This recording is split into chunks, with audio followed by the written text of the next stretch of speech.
வணக்கம் மக்களே! இப்போ தான் தீபாவளிக்கு ரிலீஸ் ஆன பைசன் படம் போய் பார்த்துட்டு வந்தேன். ஸோ, அந்த படத்த பத்தி தான் பேசலாம் அப்படின்னு நெனச்சேன். ஸோ, அந்த படத்தில எனக்கு புடிச்ச விஷயங்கள பத்தி பேசுறேன். பிடிச்ச விஷயங்கள் பார்த்தீங்கன்னா, அந்த படத்தில ஒரு ஒரு கேரக்டருமே வந்து அவங்களோட அந்த எமோஷன்ஸ வெளியிட்டதா இருக்கட்டும், அவ்வளோ அழகா கேப்சர் பண்ணியிருக்காங்க. ஆ ஒரு கோவமா இருக்கட்டும், அப்புறம் பாசமா இருக்கட்டும், காதலா இருக்கட்டும், அத்தனையுமே வந்து ரொம்ப அழகா கேப்சர் பண்ணியிருக்காங்க. அந்த கதைக்களம், அந்த கேமரா ஆங்கிள், கேமரா ஒர்க் எல்லாமே அந்த ஊருக்கே உங்களுக்கு கூட்டு போய் நீங்க அந்த இடத்துல இருக்கிற மாரி வச்சு எடுத்திருந்தாங்க.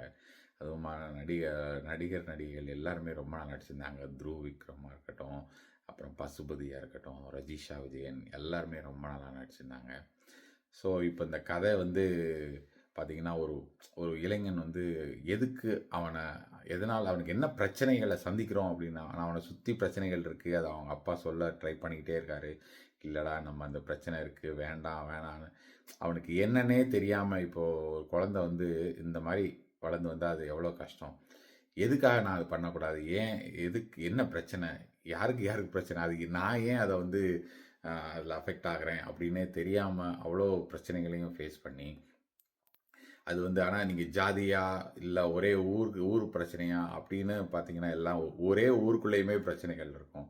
ஸோ அத்தனையுமே அவன் எப்படி கடந்து வரான்? யார் உதவி பண்றாங்க? ஸோ உதவி பண்றது பார்த்தீங்கன்னா, சரி ஒரே ஜாதிக்காரங்க உதவி பண்றாங்களா? அப்படி கிடையாது. ஆ அந்த மாரி எத்தனையோ ஸோ உங்களுக்கு வந்து நீங்க ஒரே ஜாதி, உங்க ஒரே ஆளுங்க கூட இருக்காங்க அப்படின்றதுனால அவங்க உதவி பண்ணுவாங்க அப்படின்னு அவசியம் இல்ல. ஸோ அந்த மாரி நெறையா விஷயங்கள வந்து சின்ன சின்ன விஷயங்களா இருந்தாலும் ரொம்ப அழுத்தமா சொல்லியிருக்காங்க.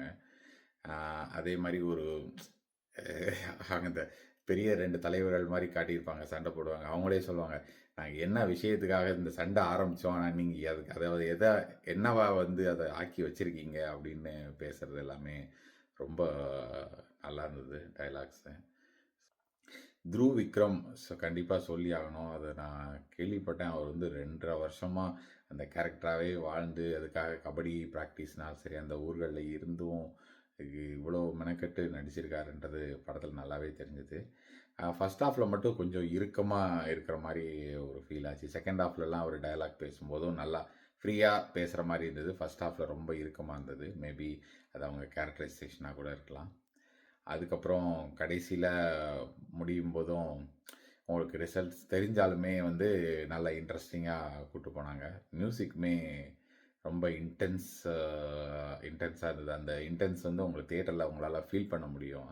ஸோ படம் வந்து எனக்கு ரொம்ப பிடிச்சிருந்தது. நன்றி, வணக்கம்.